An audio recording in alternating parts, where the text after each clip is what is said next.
Hello dear YouTube Sangha. It's been a while. I missed you guys. I'm not saying that just to be a little sentimental, but I mean, I missed making videos for you, the audience, you, the viewers, and so I'd like to extend a gift to you. Today I want to talk about this Christmas season and topic in Buddhism we call dāna, which is generosity and giving. But also, I want to put that under a more generalized category and classify it as something like, other regarding.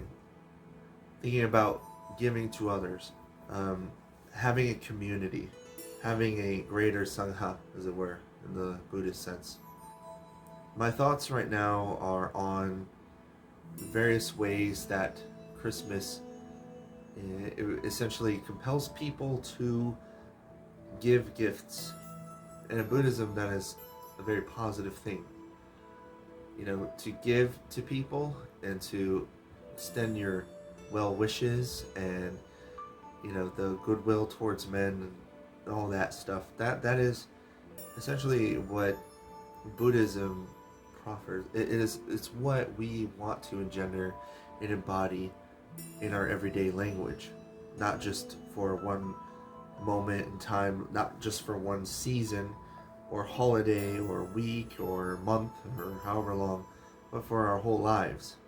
We want to do this to such a way that it could almost be to our own detriment. But in the Dhammapada, the Buddha says, do not forsake your own well-being, even if it is for helping others. So we must look after our own well-being first before we help others. That said, some things come to mind right now that's really prevalent, and I think this is really what made me want to make this video, if I'm to be perfectly honest with you and transparent. Every time that I go to a shop, every time that I go to a store like Dollar General or Dollar Tree, the outlet stores, malls, etc., shopping places where people buy gifts and goods, and even at fast food restaurants. All these major chains are asking for donations. Would you like to round up for this charity or that charity? Charity is wonderful. It is a beautiful thing. This sense of a helping hand is very wholesome, and it's wonderful that our culture is such that it promotes this. And some of it extends from the Christian form of altruism, and there's very real traditions that are written in the Christian tradition and in Western civilization, even in Judaism. The concept of Jubilee, the forgiveness of people's debts and the feeding of the poor. Though that concept is ancient Jewish culture, and that's something that in the West that we could definitely enjoy more of and have more of. Christmas itself came from a Roman holiday known as Saturnalia, and then in the Nordic countries, Yule. But Saturnalia was a time when roles were reversed. The poor put on a Caesar's garments and paraded as though they were the rulers. And as it is in the Bible, the first is last and the last is first, because they knew it. They were hearkening back to Saturnalia. But what I want to talk about now is the fact that though we have good intentions and though we want to give to people during this season and sort of embody the spirit of Christmas in the way that Charles Dickens' Scrooge did on Christmas morning, it's kind of like that actually for us. That's the picture that I see when I think about this, and this even includes from a Buddhist perspective, that people in a sense throughout the year essentially live almost in a self-interested and selfish way. And then it's come Christmas time, that's when everybody makes the metamorphosis or transformation into being generous. And again, you can be generous in many ways, not just with gifts, but with the time you spend, with the words you say, with the way that you organize yourself, the way that your presence. The Venerable Thich Nhat Hanh said that, one of the best gifts that we can give to someone is our presence. And if we are, not committed to that, then it could rub people the wrong way, or it could send the wrong message, And so, not to sort of pick nits about what is wrong with what people do. I'm just saying that we can understand what is the right thing to do when we point out what is the wrong thing, And showing people our presence and our care and our, compassion and generosity in that way throughout the year is more in line with what Buddhism, promotes. In the Pali Canon, there's a book known as the Punna Sutta, or the Sutta of Punna. Punna was a man, a disciple of the Buddha. And basically, the Buddha had vetted him for his conviction on basically spreading the dāna. That was his extension of generosity. The Buddha said, well, Sunaparanta, the place that you want to go to, is one that is hostile towards the Dharma, hostile towards its messengers. And so what if they hurt you in these various ways?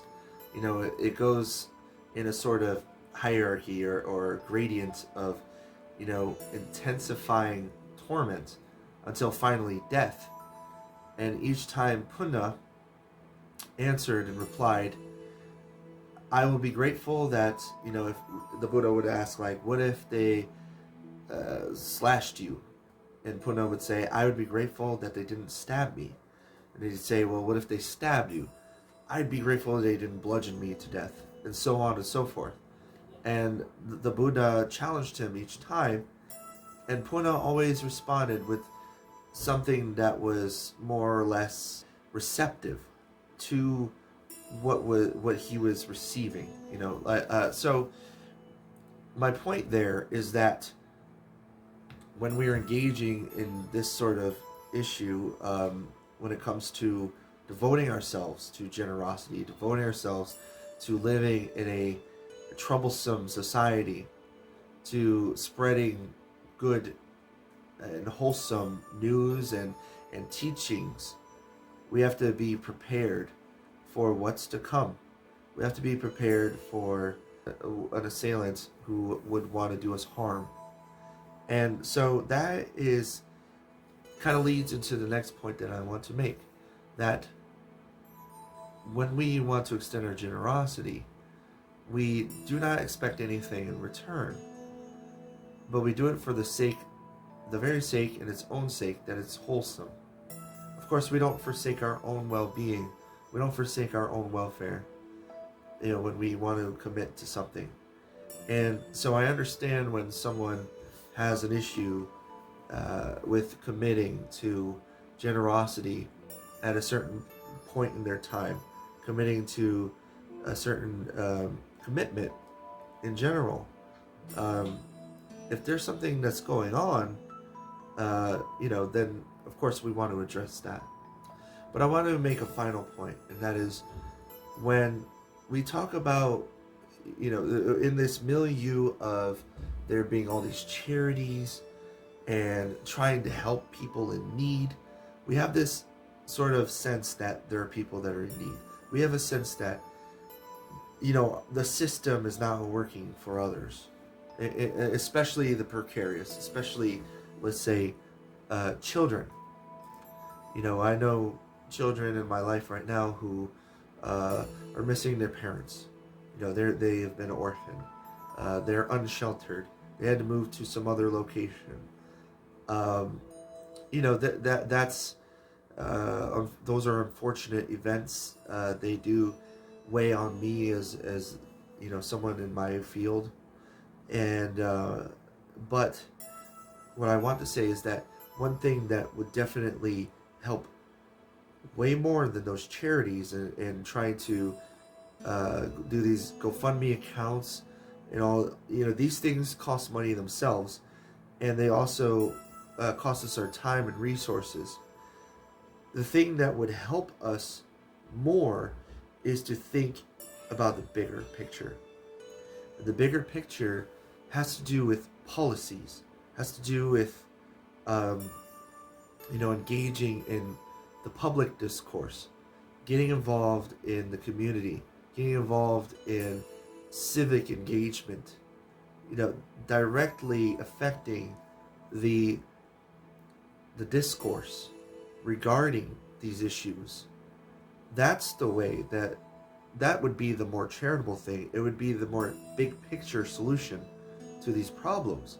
So like all these organizations that are like, the hospitals and St. Jude and these foundations, they're foundations, and don't get me wrong, I take nothing from them. They are on the right path, they are doing the right thing. But what would be even more beneficial is to think about these solutions beyond simply committing to charity. Think about these solutions in terms of civic engagement, getting involved in your city council, getting involved in, like, for lack of a better word, politics. Now, I don't mean party politics. That is not, I do not even condone that. What I condone is being a messenger to people who are hostile towards our dharma, which is, by dharma I mean the more general term. Dharma being our perspective, how we would want to, posit solutions for our ill, for basically what is wrong with our society. There's a lot that we could do to change things. Of course, again, when we work towards change and we work towards, gift giving and generosity, dāna, we don't expect anything in return. So if something doesn't go well, or if it doesn't, we don't see the return on our demand, we're not business owners, we're not economists, we're not looking at it and evaluating it in those terms. What we are looking at is our commitment and our diligence to committing towards generosity. Now, and just like in Buddhist paramitas, the virtues of crossing to the other shore, facilitating sukha, which is, pleasurable states, but more to do with the wholesome states. When we're in those pursuits, when we are trying to achieve something that is conducive to our well-being and to that of others, which also in turns transmutes toward our well-being, then yeah, we strive for perfection, but we don't let it, essentially we're not hyper laser focused on perfection, so it's kind of a balancing act, like a middle path, as it were. The thing is that there does need to be effort, though, and by that I mean we need to essentially change our perspective and our priorities and what we deem essential toward the bigger picture, which is helping people at large and achieving a more utilitarian sort of goal, which is helping the most people possible. And that is the best gift that we can ever give in our communities. So anyway, I hope you like the message. Merry Christmas, everyone. Buddhists celebrate Christmas. We celebrated Buddhism just recently. Yeah, so if you like the channel, please, if you like this video, please give a like to the channel, subscribe. I've been Dharma Peace. Thank you very much. If you made it this far, sada to you.